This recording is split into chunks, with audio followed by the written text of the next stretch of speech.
Several top U.S. steel and aluminum executives have been invited to the White House later on Thursday for what could be a major trade announcement, according to two people familiar with the meeting. U.S. President Donald Trump has vowed to take steps to crack down on imports of steel and aluminum and has been considering imposing hefty tariffs on imports of the metals from China and other countries.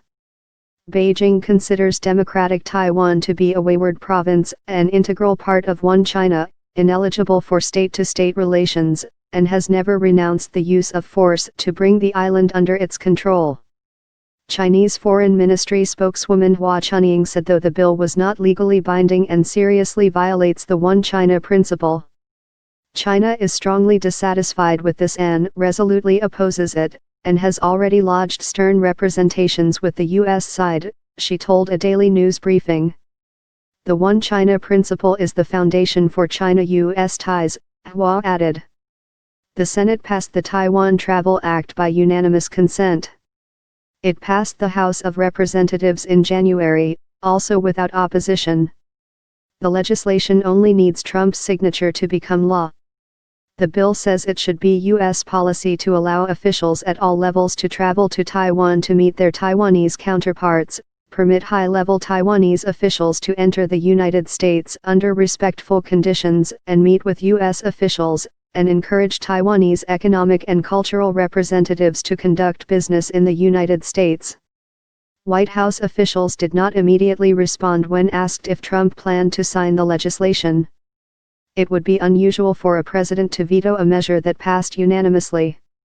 Taiwan praises joint values. Taiwan's foreign ministry thanked the United States for the unanimous support for the bill and for the U.S. government's increasingly friendly and open attitude toward Taiwan.